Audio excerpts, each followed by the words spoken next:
Hello viewers, once again welcome back to our channel.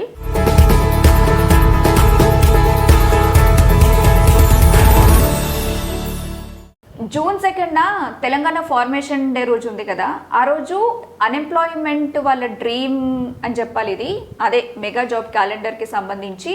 అయితే అప్పుడు government ఏంటంటే అఫీషియల్గా అనౌన్స్ చేస్తుంది అన్న టైంలో చాలా మంది చాలా ఆశలు అయితే పెట్టుకున్నారు. కానీ చూస్తే ఆ జూన్ 2 దాటిపోయి ఇప్పుడు మనం జూలై ఎండింగ్కి వచ్చేసామని చెప్పాలి, అయిపోతుంది. అయితే అయినా కూడా ఇప్పటి వరకు జాబ్ క్యాలెండర్ టాపికే లేదు. అసలు ఈ క్యాలెండర్ నిజంగా వస్తుందా, బ్యాక్గ్రౌండ్ లో అసలు నిజంగా రియాలిటీలో ఏం జరుగుతుంది, స్టూడెంట్స్ ఇప్పుడు ఎలాంటి మైండ్ సెట్ తో ఉండాలి అనేది ఈ వీడియోలో మనం క్లియర్ గా చూద్దాం. వీడియోని ఎక్కడ కూడా స్కిప్ చేయకుండా లాస్ట్ వరకు చూసేయండి. సో లాస్ట్ మే ఎండింగ్ లో చూసుకుంటే ఆ టైంలో క్రియేట్ అయిన హైప్ అంతా ఇంత కాదు. ఏపీలో లాగానే మన దగ్గర కూడా ఒక పక్కా యాన్యువల్ జాబ్ క్యాలెండర్ ఇస్తారని చెప్పి అందులో డిఎస్సి, పోలీస్ గ్రూప్స్ ఇవన్నీ ఉంటాయని గవర్నమెంట్ సర్కిల్స్ నుంచి చాలా ట్వీట్స్ వచ్చాయి. అండ్ దానికి తోడు కూడా ఏజ్ రిలాక్సేషన్ కూడా 44 years కి పెంచడంతో చాలా మంది పాజిటివ్ గా ఫీల్ అయ్యారు. కానీ జూన్ 2 దాటిపోయి ఇంకొన్ని రోజుల్లో జూలై కూడా అయిపోతుంది. కానీ ఇప్పటి వరకు కూడా అఫీషియల్ గా ఎలాంటి అప్డేట్ అయితే రాలేదు.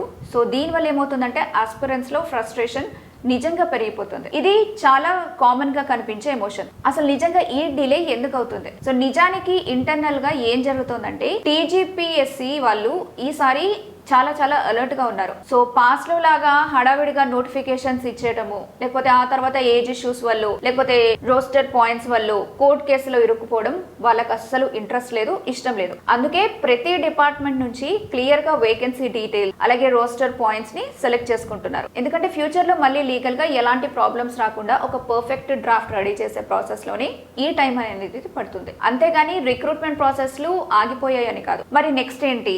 ఆస్పిరెంట్స్ ఇలాంటి సిచ్యువేషన్ లో ఏం చేయాలి? క్యాలెండర్ టైం కి రాలేదు కదా అని చాలా మంది బుక్స్ పక్కన పెట్టేస్తుంటారు. ఇది జనరల్ గా ఆస్పిరెంట్స్ చేసే పెద్ద మిస్టేక్. ఆల్రెడీ ఫినాన్షియల్ క్లియరెన్స్ వచ్చిన ఎండోమెంట్ ఈఓ లైక్ 190 పోస్ట్ లో నోటిఫికేషన్ అనేది ఎప్పుడైనా పడవచ్చు. అండ్ అట్లాగే గ్రూప్స్, డిఎస్సి, పోలీస్ రిక్రూట్మెంట్ ప్రాసెస్లు అన్ని లైన్ లోనే ఉన్నాయి. ఇక్కడ సిన్సియర్ అడ్వైజ్ ఏంటంటే ఈ గ్యాప్ ని మీరు ఒక అడ్వాంటేజ్ లాగా వాడుకోండి. టైం అయిపోతున్న కొద్దీ పాత వాళ్ళు రివిజన్ తో స్ట్రాంగ్ అవుతుంటారు, కొత్త క్యాండిడేట్స్ ఏమో రేస్ లోకి వచ్చేస్తున్నారు. సో కాంపిటీషన్ అనేది ఇంకా టఫ్ అయిపోతుంది. కాబట్టి క్యాలెండర్ ఎప్పుడు అనౌన్స్ చేసినా సరే మీరు ఎగ్జామ్ రాయడానికి 100% సిలబస్ కంప్లీట్ చేసి రెడీగా ఉండండి. సో క్యాలెండర్ రావడం అయితే పక్కా, కాకపోతే కొంచెం ఓపిక అయితే అవసరం అనమాట. ప్రిపరేషన్ ని మాత్రం ఎలాంటి సిచ్యువేషన్ లో కూడా మీరు బ్రేక్ చేయకండి. నిజంగా మీకు ఒక గవర్నమెంట్ జాబ్ కొట్టాలి అనేటువంటి ఇంట్రెస్ట్ ఉంటే ఉన్న టైం ని వేస్ట్ చేసుకోకుండా ఏదైతే యూజ్ అవుతుంది అనేది దానికి సంబంధించిన ఇన్ఫర్మేషన్ ని మీరు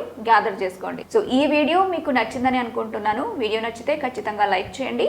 అండ్ కాంపిటేటివ్ ఫీల్డ్ లో ఉన్న మీ ఫ్రెండ్స్ అందరికీ కూడా తప్పకుండా వీడియోని షేర్ చేయండి. అఫీషియల్ అప్డేట్ రాగానే మన ఛానల్లో వీడియో ఇంకోటి కూడా చూద్దాము. ఫర్ మోర్ సచ్ అప్డేట్స్ మన ఛానల్ని సబ్స్క్రైబ్ చేసుకోవడం మర్చిపోకండి.